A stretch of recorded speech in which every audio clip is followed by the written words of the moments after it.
Imagine viver em um tempo em que o próprio mundo parecia se voltar contra você. Rios se transformando em sangue, céus escurecendo com nuvens de gafanhotos, uma terra inteira em agonia. A Torá nos relata os acontecimentos impressionantes que marcaram a história do povo de Israel. Hoje, vamos mergulhar nas 8 últimas pragas do Egito, uma série de eventos que abalaram o império. E na travessia milagrosa do Mar Vermelho, um ato que ecoa através dos milênios como o maior símbolo de libertação e fé. Prepare-se para uma jornada que vai além da história, explorando o poder divino e as profundas lições espirituais que esses eventos nos ensinam até hoje. Após as primeiras 2 pragas terem desafiado a autoridade do faraó, a situação no Egito estava longe de melhorar. O coração do líder egípcio permanecia endurecido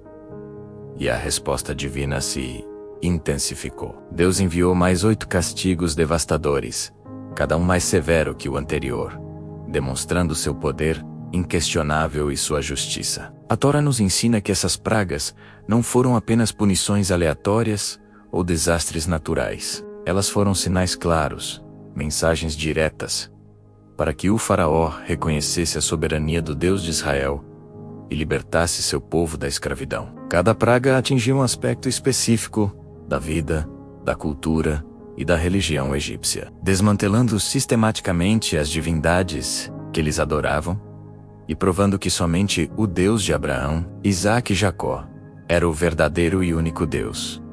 Esses eventos não eram sobre destruição pela destruição, mas sobre revelação e redenção. Era uma batalha espiritual entre a teimosia de um homem e a vontade libertadora do Criador. E o palco dessa batalha era a nação mais poderosa da terra.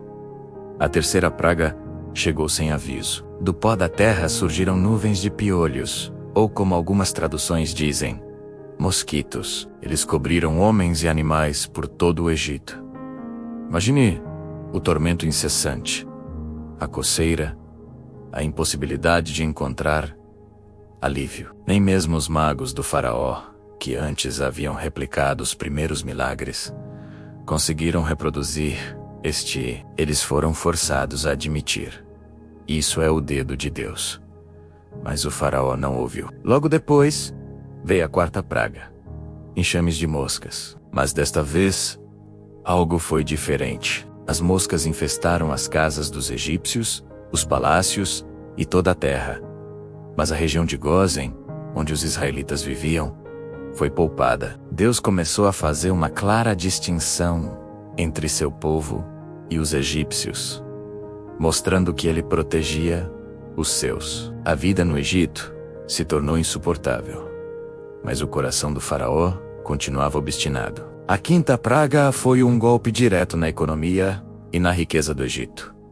Uma peste terrível atingiu os rebanhos. Cavalos, jumentos, camelos, bois e ovelhas dos egípcios começaram a morrer em massa. O gado era uma fonte vital de alimento, trabalho e status. Muitas das divindades egípcias eram representadas por animais, como o touro Apis.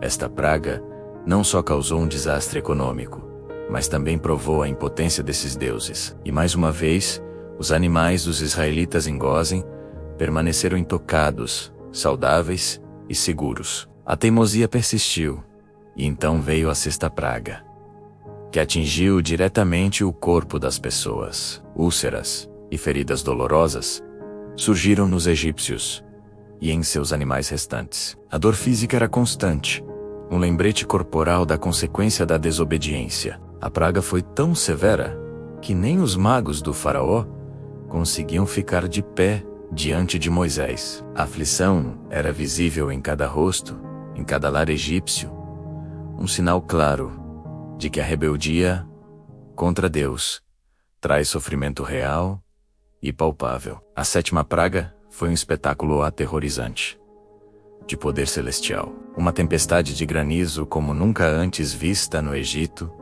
caiu do céu. Mas não era gelo comum, era granizo misturado com fogo, uma chuva de pedras flamejantes que destruiu plantações, árvores e atingiu homens e animais que estavam nos campos. Antes da praga, Moisés deu um aviso: quem cresce na palavra do Senhor e recolhesse seus servos e gado, seria salvo. Alguns egípcios acreditaram e se protegeram. Outros ignoraram e sofreram as consequências. Pela primeira vez, vemos uma divisão entre os próprios egípcios: aqueles que começaram a temer a Deus e aqueles que seguiram a teimosia do faraó. E, claro, em Gozen, não caiu uma única pedra de granizo. O que o granizo não destruiu, a oitava praga consumiu. Um vento oriental trouxe uma nuvem de gafanhotos, tão densa que escureceu a terra. Eles devoraram cada planta, cada folha, cada grama que havia sobrevivido à tempestade. O Egito, antes uma terra fértil e próspera, tornou-se um deserto desolado. A segurança alimentar da nação foi completamente aniquilada. A praga mostrou que nada, absolutamente nada, pode resistir à vontade divina. A terra que antes sustentava o império, agora estava nua e vazia. Então, veio a nona praga, uma das mais assustadoras, psicologicamente. Por Tahar, esse dias, uma escuridão densa e palpável cobriu todo o Egito.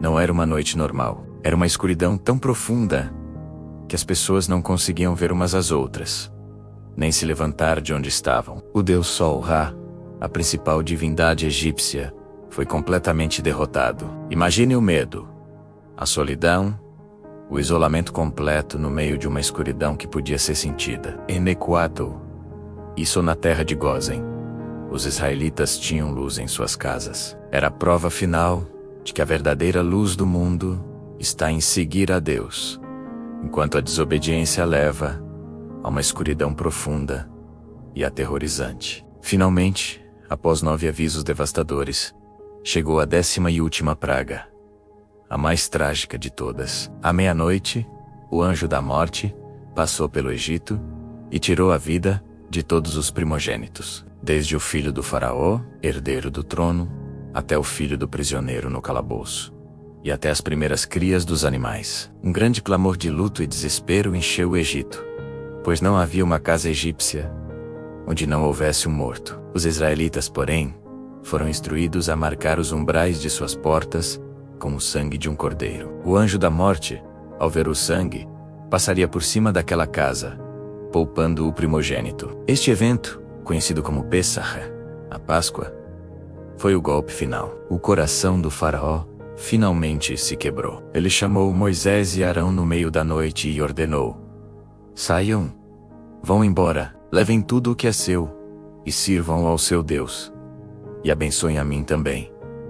A libertação havia chegado. Após séculos de escravidão, o povo de Israel estava finalmente livre. Mas a jornada estava apenas começando. Guiados por uma coluna de nuvem durante o dia e uma coluna de fogo durante a noite, eles marcharam para fora do Egito. No entanto, o faraó, movido pelo arrependimento e pela fúria de ter perdido sua força de trabalho, mudou de ideia mais uma vez. Ele reuniu seus melhores carros de guerra, seu exército de elite, e partiu em perseguição aos israelitas. O povo, ao ver o exército egípcio se aproximando e estando encurralado diante do vasto Mar Vermelho, entrou em pânico. Eles clamaram a Moisés: foi por não haver sepulcros no Egito que você nos trouxe para morrer no deserto? Naquele momento de desespero absoluto, encurralados entre o mar impenetrável e o exército mais poderoso do mundo, Moisés declarou palavras de fé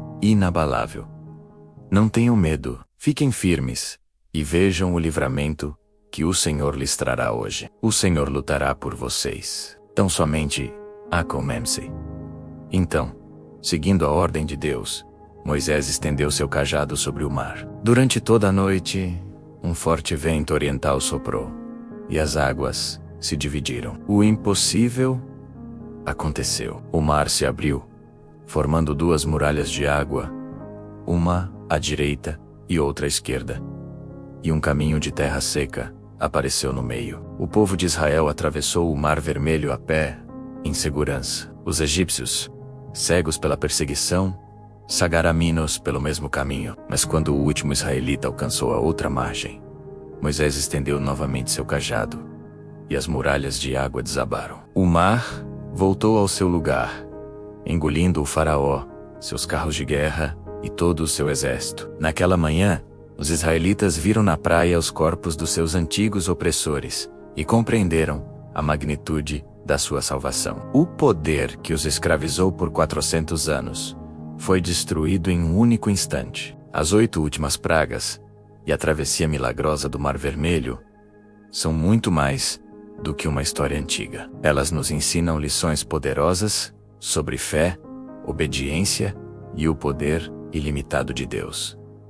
Nos mostram que, mesmo quando enfrentamos obstáculos que parecem intransponíveis, como um mar à nossa frente e um exército atrás, a fé pode abrir caminhos onde não existe nenhum. A teimosia e a desobediência levam à destruição, enquanto a confiança em Deus leva à libertação e a uma nova vida. Essa narrativa nos lembra que a coragem não é a ausência de medo, mas a ação apesar do medo, confiando que uma força maior está lutando por nós.